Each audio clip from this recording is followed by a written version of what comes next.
முக முத்தவர்கள் என்னுடைய 60 ஆண்டு கால நண்பர். 1966 பழைய முரசொலி கட்டடம் அண்ணா சாலையில் சர்ச் பார்க் கான்வென்ட் எதிரில் இருந்த அந்த முரசொலி அலுவலகத்தில் தான் முக முத்தவர்கள் எனக்கு அறிமுகமானார்.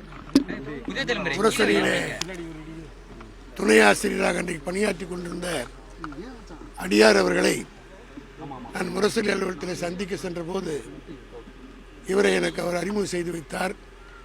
அன்றைக்கு நான் எம்ஜிஆர் மன்ற செயலாளராக இருந்தேன்.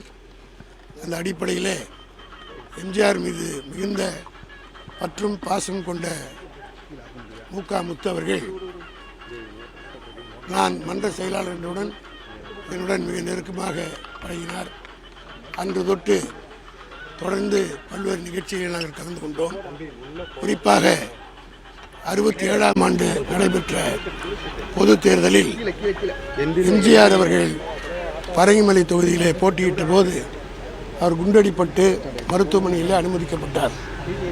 அந்த தேர்தலிலே அவருக்காக தேர்தல் பணியாற்றுவதற்காக என்னோடு தொடர்பு கொண்டு தொடர்ந்து பரங்கிமலை தொகுதியிலே எம்ஜிஆருக்காக வாக்கு கேட்க வேண்டும் என்று கேட்டுக்கொண்டதற்கு இணங்க இன்றைக்கு இந்த பகுதியெல்லாம் அந்த காலத்தில் குடிசை பகுதி, மீனவர் பகுதி, ஈசிஆர் உருவாகாத நேரம்.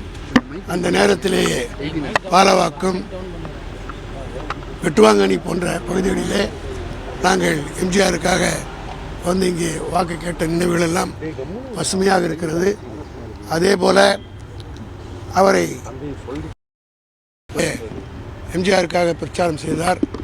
குறிப்பாக இந்த 67 தேர்தல் நிலையத்தில் நடந்த ஒரு சம்பவம் இன்றைக்கும் மறக்க முடியாது. மதுரவாயிலில் நடைபெற்ற ஒரு கூட்டத்தில் முரளி என்கின்ற ஒரு தோழர் என்னையும் முக முத்தவர்களையும் கூட்டத்தில் பேச வேண்டும் என்று அழைத்தார். முக முத்துவும் நானும் செயல்மணி தலைவர் வீட்டிலே பணியாற்றி கொண்டிருந்த செயல்மணியும் அங்கே போனோம். ஆனால் கூட்டம் ஏற்பாடு செய்வதற்கு நேரமாகிவிட்டது.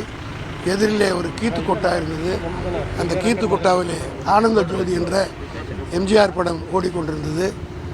மேடை போடுகிறவரை நானும் முத்து அவர்களும் செயல்மணி அவர்களும் அந்த எம்ஜிஆர் படத்தை பார்த்தோம். காரணம் என்னென்றால் அந்த அளவுக்கு எம்ஜிஆர் மீது ஒரு வெறி இருந்தது.